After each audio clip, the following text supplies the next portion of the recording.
Well, the question that's really arisen now is whether there is need for a national anti-conversion law. It is something the BJP has been talking about for several days, and it is something that has now been put forward and backed up by the RSS chief as well. Pawan Verma, Rajya Sabha MP of the JDU, joins us tonight. Kamal Farooqi, member of the Muslim Personal Law Board. Manishankar Iyer, Rajya Sabha MP and senior Congress leader. Sambit Patra, spokesperson of the BJP, and Ratan Sharda, ideologue of the RSS.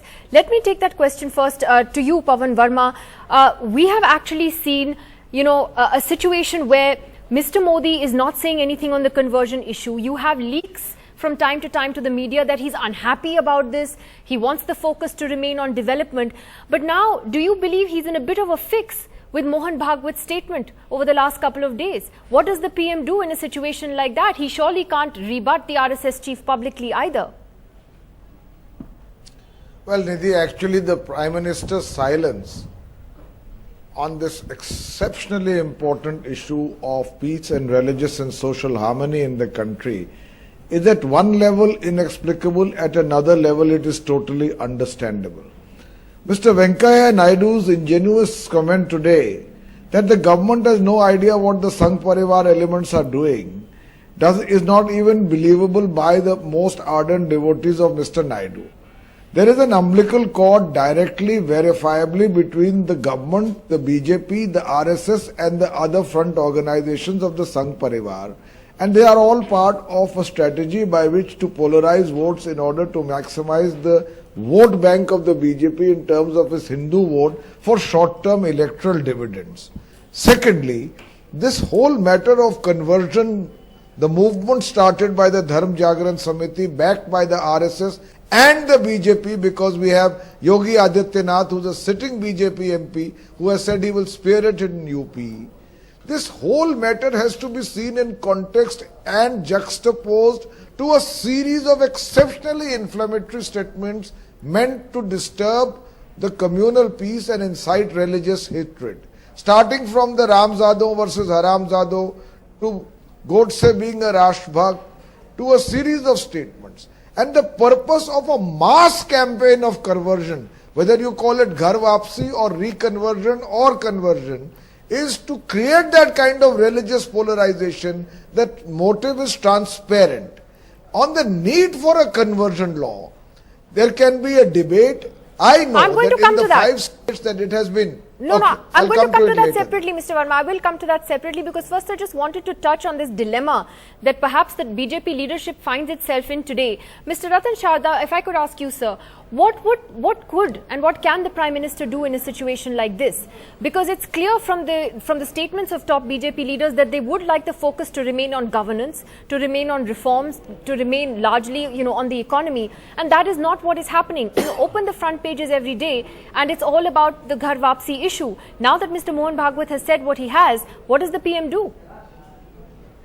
See, first of all, let us, understand that we have to de-link the question of governance from the question of what RSS is doing.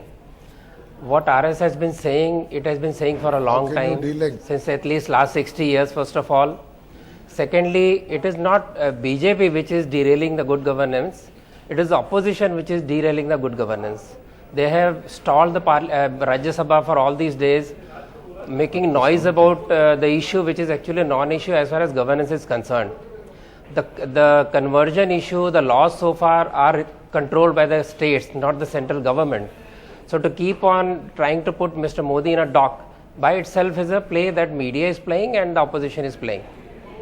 But why is it a game that's being played? Because it may be the RSS's position, Mr. Sharda, for whatever 60 years, but now you have a BJP government that is in power. It has a tremendous majority, and therefore what the RSS says today has far more value and far more influence. I agree with that, but we also must agree that this issue of conversion, the opposition has been silent for all these 60 years before, not, if we can say not before that.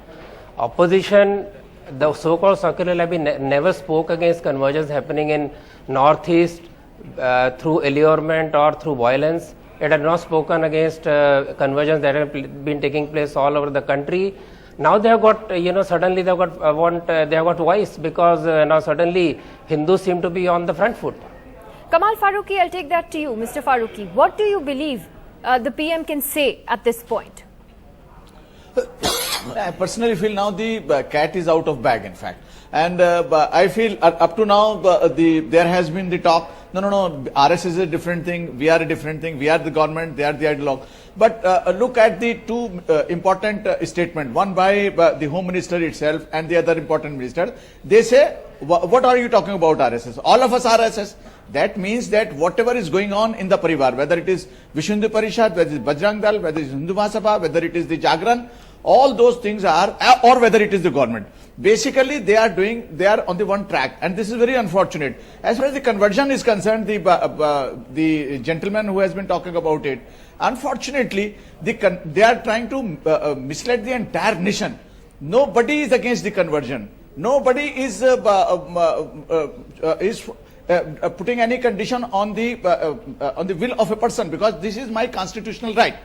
I can believe on a religion, I cannot believe in any religion. So that is my fundamental right. But at the same time, there has been not only the judgments, but even the law itself provides very clearly any fraudulent, any allurement, any coercion, anything which is being done illegally, it is prosecutable. So anybody, whether it is the Muslims who are doing this, yes, prosecute them. Mr. Farooqi, the state government is free to prosecute. No, please.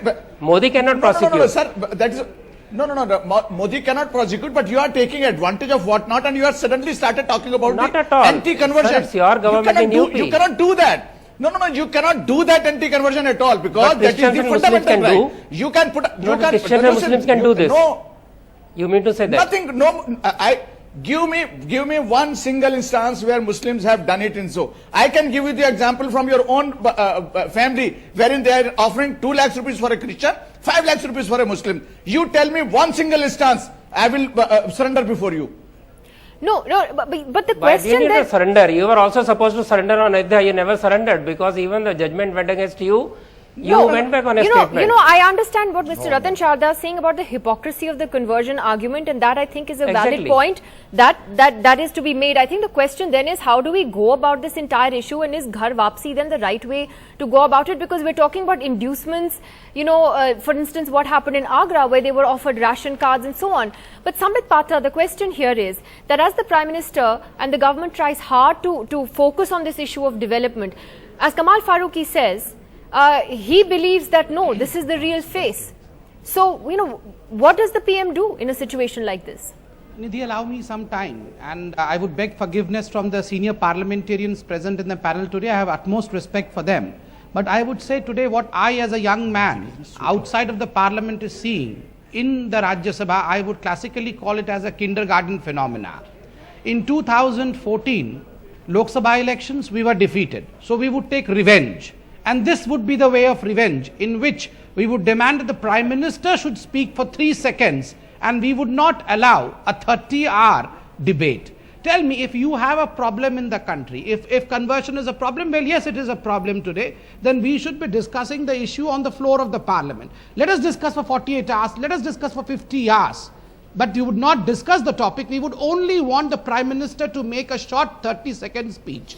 Is it not a case of ego coercion? Is it not a case of ego clash over here that we are seeing?